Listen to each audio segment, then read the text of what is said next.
So, for our next session, we are staying with this theme of sustainability. It's urgent. This time, we're going to a different industry, an industry who can help to make the vision become reality. It's the finance, the investing and banking industry. Of course, we all know as consumers, we can create impact with our money by spending it at businesses we believe in, be it clean energy, fairly produced clothes, food, cars, etc. But how can investors and banks create such impact? Is it possible to reshape the finance industry and the capitalist logic behind it? Is it possible? Many discussions around this topic. Or is sustainable finance and impact investing just a greenwashing niche? We don't know. We will see what three experts, outstanding experts, have to say to this. Every single one of them is a DLD All Star. Please welcome Sir Ronald Cohen, Chairman of the Global Steering Group for Impact Investing. He hardly needs a big introduction to those in the industry and beyond. He is described as the father of venture capital, since he co-founded Apex with Alan Patricof, also a DLD friend, in the 1970s. With his long-standing expertise, he's an expert on how investing can create impact. His book, Impact, here it is, Reshaping Capitalism to Drive Real Change, came out last year, and it will also be available in German shortly. Look out for it. I highly recommend it. It's a veritable what the world needs now book. To illustrate how the topics of sustainability reshapes the business of a traditional bank, I'm proud to welcome Michael Diederich, member of the Executive Management Committee of Unicredit and CEO of Germany of HypoVereinsbank. These two men will be joined by Elisabeth Löwenbourg-Brzezinski. She will be contributing her expertise as principal at Acton Capital, co-founder of the climate initiative Leaders for Climate Action, and her background at the European Investment Bank, Goldman Sachs, and the European Stability Mechanism. She is really an expert, and she is very, very driven. I hope, Elisabeth, you give these two gentlemen much energy and power. Questions? Good. Thank you, Steffi. Thank you so much for this vibrant introduction. I think let's kick it off, gentlemen. So I'm really happy to have you both here. And let me start. Ronnie, Steffi already mentioned the reference to your latest book, Impact, which came out last year and is going to be available this year. In this book, you are calling for nothing short but an impact revolution. You say that the world, the notion of impact will change investing as much as the notion of risk and risk-adjusted returns has changed the world of investing before. So what is this impact revolution, and does it actually take a revolution? Thank you, Elisabeth. It's wonderful to be here with you and with Michael. Great privilege to share this platform together at DLD. So as a reaction to the fact that we don't seem to be able to solve our social and environmental challenges, Elisabeth, we are seeing a revolution underway. It started with consumers refusing to buy the products of companies whose values they don't share. It spread to young people in particular not wanting to work for companies that pollute or use child labor as an example. And then it spread to investors who became very much aware that these changes in values and preferences had serious implications for the profitability of investment. And so today we see $40 trillion of ESG funding going to companies which pollute less or which actually improve our environment. And we see $1 trillion of impact capital, where you measure the impact that is created as well as having the same intention as ESG. And the reason it's a revolution, Elisabeth, is we are shifting the paradigm of our economic system. Basically, from optimizing risk return and not worrying about the consequences on people and planet of seeking to make a profit, and shifting that to optimizing risk return and impact. Thank you. Thank you for explaining this concept. And as an investor myself in the venture scene, I can really support what you mentioned about young entrepreneurs and young consumers asking for purpose, asking for impact, and you know, young ventures right now incorporating these into their business models. Michael, let me move to the credit side of things, and let me ask, what can banks do in this impact revolution? What is your bank already doing? And is there a difference between banking, investing, in moving towards that important frontier? Thank you for the question, and also thank you for having me. It is a great privilege, given that I saw you 2 years ago, Ronnie, when you gave your speak in Israel, and I was quite impressed by that, what you have stated already at that point in time. And already in that point in time, we founded something which we call a social impact banking, where we found and where we help with our financial engineering capabilities, especially these social entrepreneurs, to make projects happen, which normally under a normal risk return, that's what you said, Ronnie, would be difficult to kick it off. But we said that it's important that we do that. And even more now in this COVID-19 crisis, where all of a sudden the banks are part of the solution and not a part of the problem. And that's why we are making happening quite a lot of these projects. And let me also state this very clearly, like the digitalization or all the big revolutions you start, this is not something you can delegate. This must start from the top, right? You need the right mindset, so that then over time the DNA of the organization goes in this direction. And that's why, and I was pleased to hear that Ronnie also mentioned the ESG. I mean, if you see what the European Commission or the US have in mind, how the world looks like 20 or 30 years down the road, then it is clear that we need this kind of investing, and I think the two parts will converge over time. I think, thank you that you mentioned the ESG as well. The European Union, the European Commission has proposed a European taxonomy for thinking about and measuring impact in several elements for banks, for investing institutions. And we all know you cannot manage what you can't measure. So let me ask you two questions on that front. Some countries have introduced unit cost accounting to show the value, the real costs of social issues, which is an example, Ronnie, that you also mentioned in your book, such as the UK and Portugal. Is this a practice which should be standardized across countries to make sure that we can, for instance, quantify the impact that, or the outcomes that social impact bonds or other outcome-related bonds create? And second, how else can we move towards a measurement of impact, and how long do you think it could take? Are we at the beginning? Are we already good on the way? Is there hope?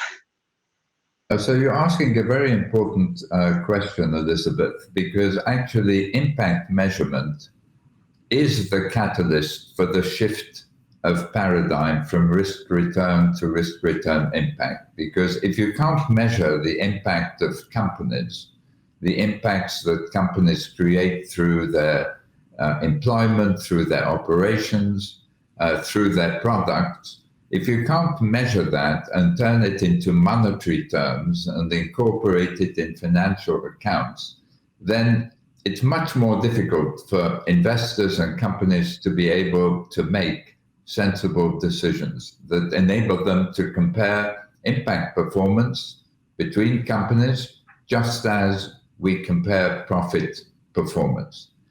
And so the issue today of the impact revolution, if you like, is being driven in part by the change in values I talked about, in part by the huge leaps in technology which enable us to deliver impact globally in ways that humanity has not been able to contemplate previously, through artificial intelligence, through machine learning, through augmented reality.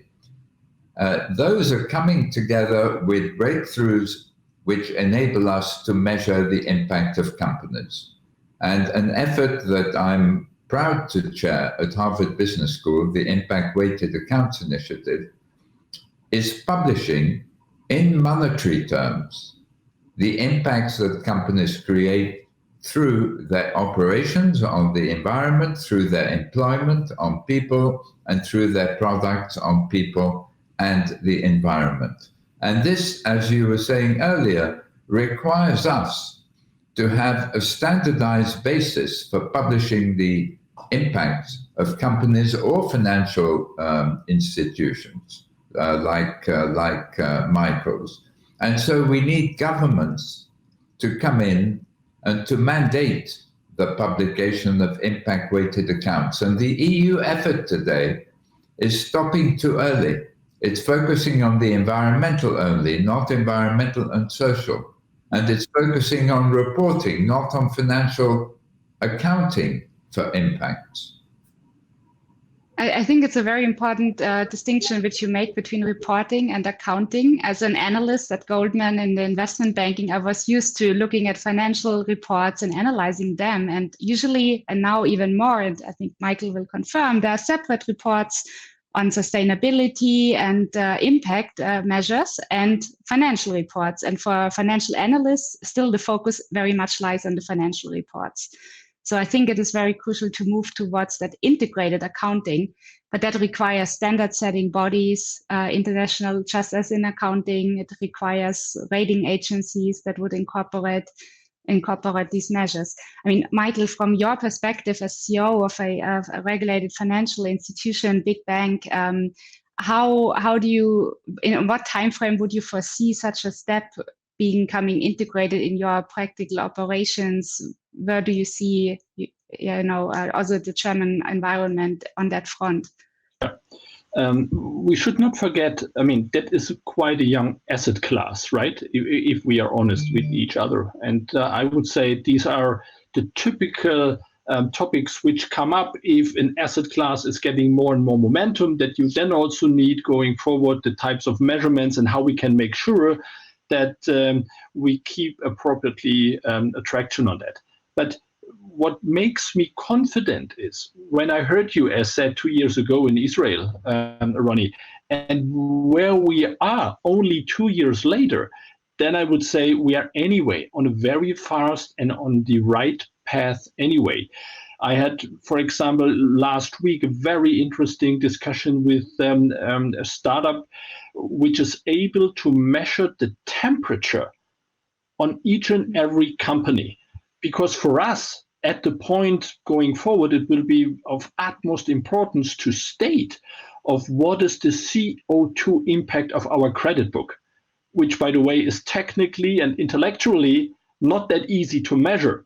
But if we have that what you said, Ronnie, with AI and all the other tools, one could measure the temperature impact of an individual company.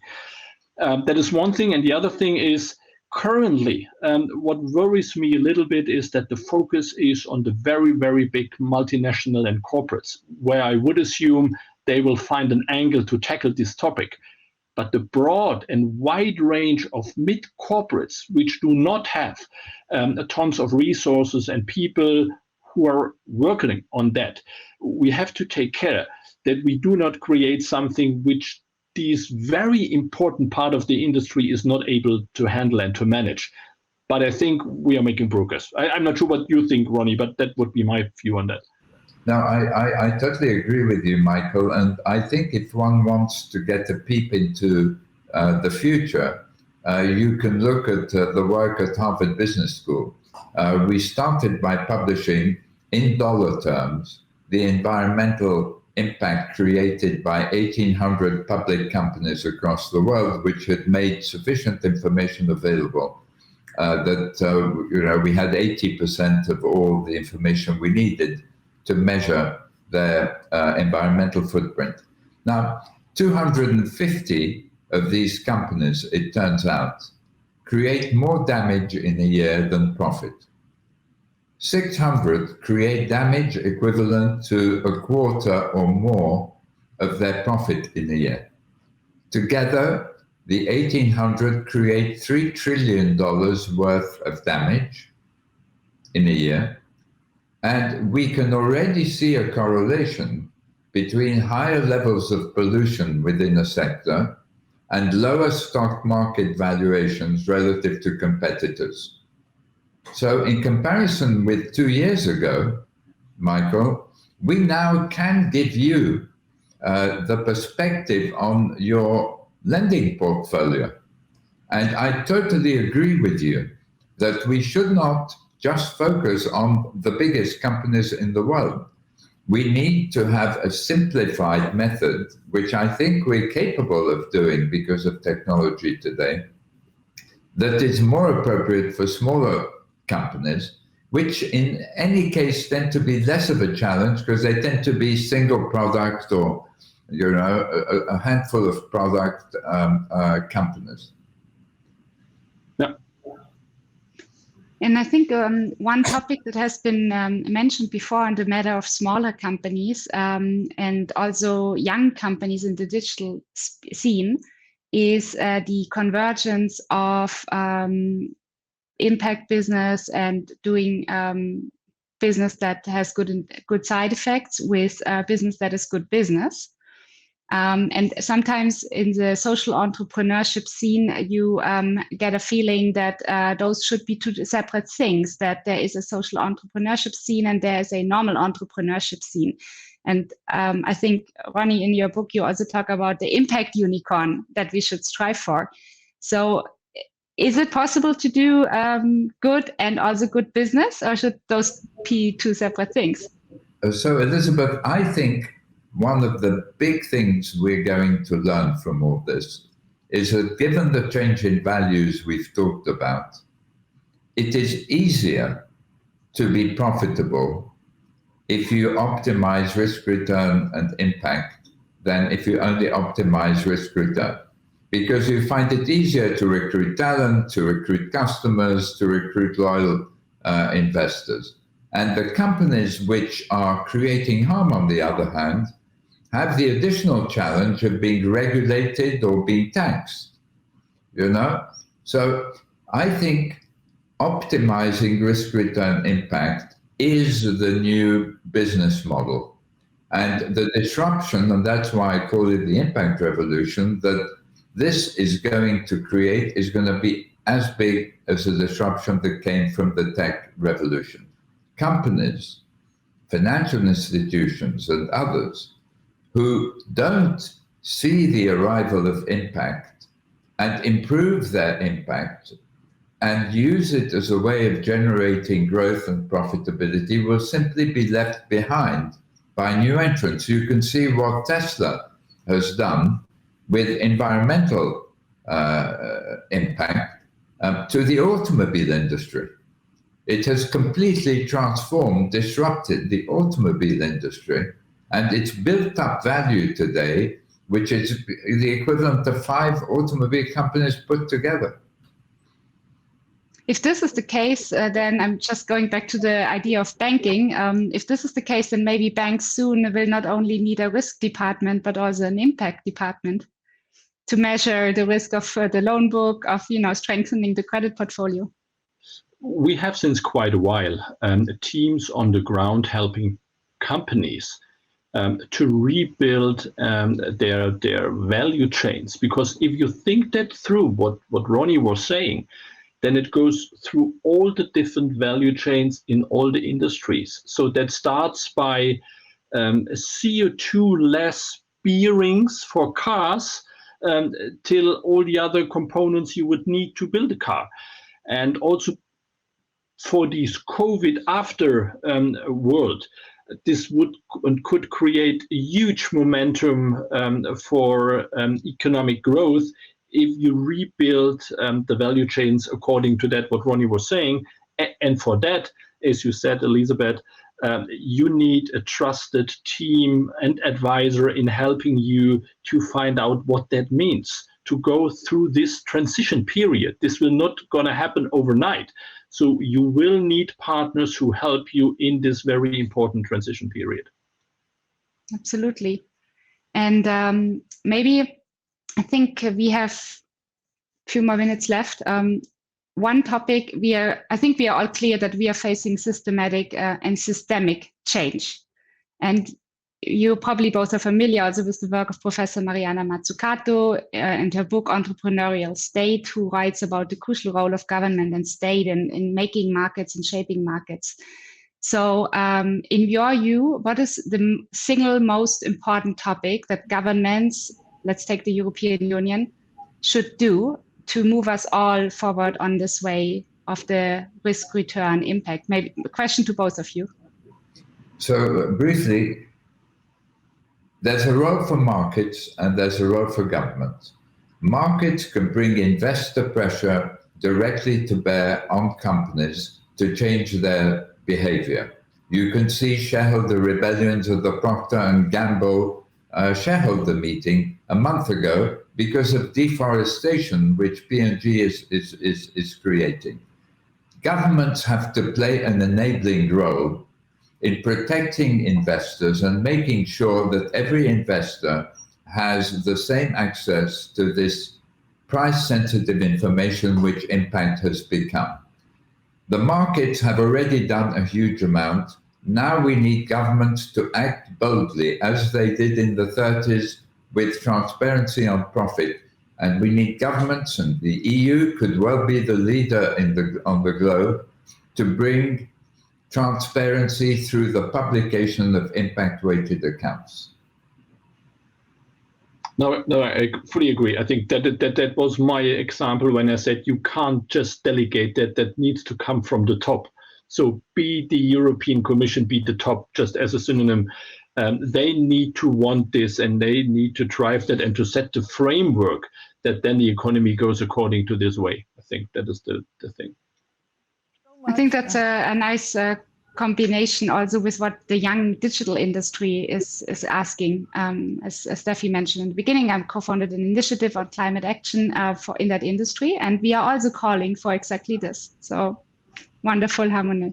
Thank you so much for these words. Thank you so much for the session. My problem with these sessions is that they are far too short. I learned so much from you, and we should continue soon. Thank you. Thank you very much. Thank you. You're very inspirational, very insightful.